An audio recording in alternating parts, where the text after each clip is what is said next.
అంటే షహబాజ్ ఈ desperate narrative ఇదంతా చూస్తూ ఉంటే ఆయన అసలు ఇంటర్నేషనల్ కమ్యూనిటీకి ఏం సిగ్నల్ ఇద్దాం అనుకుంటున్నారు అనేది ఒక క్వశ్చన్ మార్క్. అంటే ఉగ్రవాదాన్ని కంట్రోల్ చేయలేక ఇలాంటి ఫాల్స్ క్లైమ్స్తో పాకిస్తాన్ పబ్లిక్ను బురిడి కొట్టించాలని ఏమైనా ప్రయత్నం చేస్తోందా? ఖచ్చితంగా ఈ స్టేట్మెంట్ ఇచ్చి అదే ఎలివేట్ అవుద్ది. భారతదేశం ఎప్పుడు మా మీద అటాక్ చేయాలనుకుంటుంది, అటాక్ చేసింది, అమెరికా కాపాడింది అంటే దాని అర్థం ఏమిటి? ఓ పెద్ద దేశం ఒక చిన్న దేశాన్ని నిరంతర ఇబ్బందులకు గురి చేస్తుందని ఆ ఇంటర్నేషనల్ పబ్లిక్ కానీ ఇంటర్నేషనల్గా ఉన్నటువంటి మీడియా కానీ అట్రాక్ట్ చేయాలని ఇటువంటి స్టేట్మెంట్లు ఇస్తూనే ఉన్నారు. కానీ వాళ్ళు ప్రోత్సహించినటువంటి ఉగ్రవాదులు భారతదేశంలో ఇన్ఫిల్ట్రేట్ అయ్యి చాలా దారుణమైనటువంటి అటాక్లు, పార్లమెంటు భవనం మీద అటాకు, బాంబేలో తాజ్ వాటా మీద అటాకు, తర్వాత ఇప్పుడు పహల్గామ్ అటాకు, అమాయకమైన టూరిస్టులు చంపేయటం, ఇటువంటివన్నీ మాట్లాడకుండా కేవలం భారతదేశం మా మీద అటాక్ చేస్తుందని ఎక్స్పోజ్ చేస్తే ఇంటర్నేషనల్ కమ్యూనిటీలో కొంత సానుభూతి కూడా వస్తుంది అనేటువంటి ఉద్దేశం ఈ షరీఫ్ యొక్క స్టేట్మెంట్లో అవుపడుతుంది. ఇప్పుడు భారత సైన్యము పీఓకేలోకి వెళ్ళి మరీ అక్కడ సర్జికల్ స్ట్రైక్స్ చేస్తే ఆ టైంలో పీఓకే వ్యూహాత్మక రక్షణ ఎక్కడికి పోయింది సార్? అక్కడ అప్పుడు ఏం చేయలేక ఇప్పుడు కాల్పుల విరమణ విషయంలో పాకిస్తాన్ వాళ్ళ క్యాపబిలిటీస్ మన క్యాపబిలిటీస్ ముందు నిలబడలేదు. అవును, మన సింధూర్ ఘర్షణలో అది వాస్తవం. తర్వాత దరిదాపు 9 ఉగ్రవాద శిబిరాల మీద దాడి చేసింది భారత ఆర్మీ. కాబట్టి ఉగ్రవాదాన్ని ఎదుర్కోవటానికి ప్రత్యక్షంగా ఉగ్రవాదులు దొరికితే కాల్ చేయటం వేరు, కానీ ఉగ్రవాదులు దొరకకుండా మళ్ళీ పాకిస్తాన్కి బారిపోవటం, లేదా ఇండియాలో ఉన్నటువంటి ఏదైనా టౌన్స్లో, మిడిల్ క్లాస్ టౌన్స్లో హోస్ట్గా ఉండటం, ఇటువంటి జరుగుతూ ఉన్నాయి. కాబట్టి అటువంటి వాళ్ళని ప్రోత్సహించవద్దు, శిబిరాలు మీరు ఆర్గనైజ్ చేయొద్దు, శిబిరాలకు సపోర్ట్ చేయొద్దు అని చెప్పేసి మన వాదన. కాబట్టి పాకిస్తాన్ మీద దాడి చేయాల్సి వచ్చింది.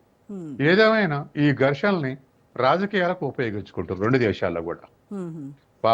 పాకిస్తాన్లో ఎలక్షన్లు జరిగితే చాలా అగ్రెసివ్గా భారతదేశ వ్యతిరేకంగా మాట్లాడినోడు హీరోగా చూస్తారు అక్కడ. అట్టనే భారతదేశ ఎన్నికలు జరిగేటప్పుడు పాకిస్తాన్ని ఎక్కువ విమర్శిస్తే, ఎక్కువ వ్యతిరేకిస్తే అతన్ని హీరోగా ఇండియాలో కూడా చూస్తుంటారు. కాబట్టి ఇది ఘర్షణ చూడకుండా దీన్ని పొలిటిసైజ్ చేసి వాడుకుంటున్నారు. కాబట్టి అటువంటి అవకాశం ఇవ్వటం మంచిది కాదు. ఎందుకంటే డెమోక్రసీలో గవర్నమెంట్ యొక్క పర్ఫార్మెన్స్ చూసి గెలిపించడం కానీ ఓడించడం కానీ చేయాలి తప్ప ఇట్లా అగ్రెసివ్ టాక్టిక్స్ తోటి గెలవటం అనేటువంటిది కరెక్ట్ కాదు. ఖచ్చితంగా పుల్వామా ఘటన బీజేపీకి ఉపయోగపడింది. వాళ్ళకు ఉపయోగపడాలన్నా లేదా వాళ్ళు అనుకున్నారా లేదా తర్వాత, కానీ ఉపయోగపడేది. ఎందుకంటే పాకిస్తాన్ వ్యతిరేకంగా అగ్రెసివ్ స్టెప్ తీసుకున్నందుకు, పాకిస్తాన్ మీద అటాక్ చేసినందుకు. కాబట్టి ఇటువంటి ఇండియా మీద కూడా పార్లమెంట్ మీద దాడి చేసి మన పాకిస్తాన్ తక్కువ కాదని నిరూపించుకొని ఓట్లు పొందడానికి అక్కడ కూడా ఆ ప్రయత్నాలు జరుగుతున్నాయి. ఇది పరస్పర దేశాల యొక్క ప్రయోజనం దెబ్బతీస్తుంది, ప్రజల యొక్క ప్రయోజనం దెబ్బతీస్తుంది.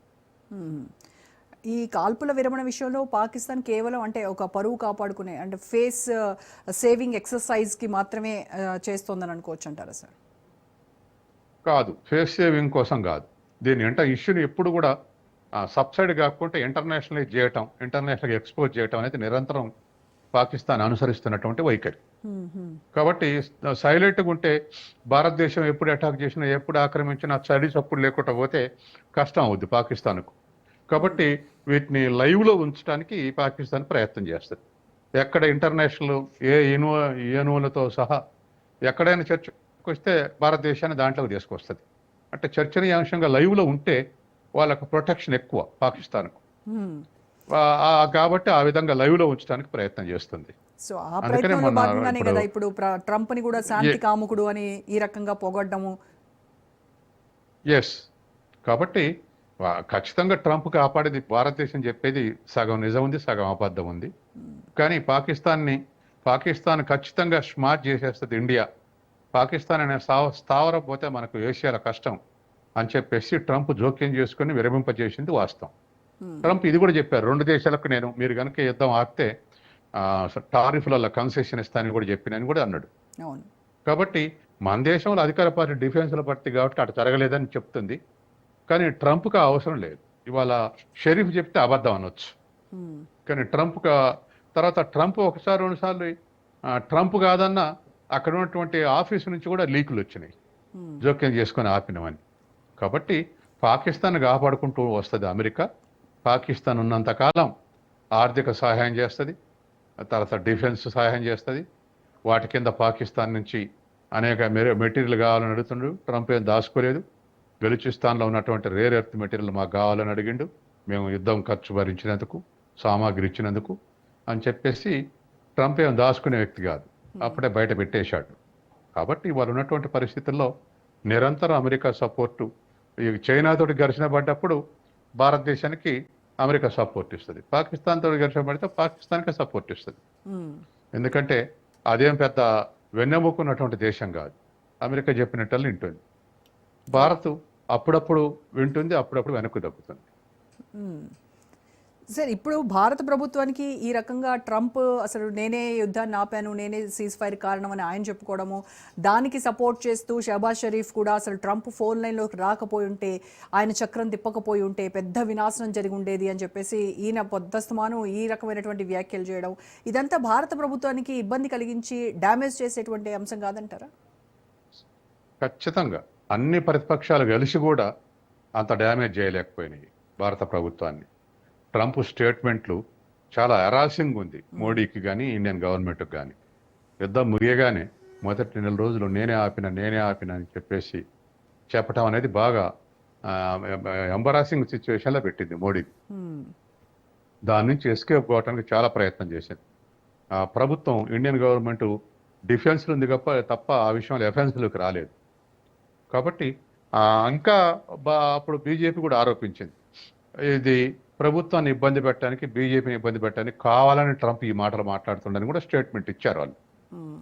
అందుకని అది ట్రంప్ ఇంట్రెస్ట్ ఏంది, అమెరికన్ ఇంట్రెస్ట్ ఏంది అది తర్వాత. కానీ ముందైతే దేశంలో ప్రతిపక్షాలు ఇరుకున పెట్టిన దానికన్నా ట్రంప్ స్టేట్మెంట్ ఇరుకున పెట్టినాయి మోడీని. అది ఎప్పుడు లేవనెత్తినా అది ఒక పెద్ద సమస్యగానే ఉంటుంది. ఎలక్షన్ల ముందర ఇటువంటి స్టేట్మెంట్లు ఇచ్చారనుకోండి, ఎడ్యుకేటెడ్ ఉన్నటువంటి ప్రాంతాల్లో ఖచ్చితంగా ఇన్ఫ్లుయెన్స్ చేస్తుంది ఓటింగ్ ప్యాటర్న్ని.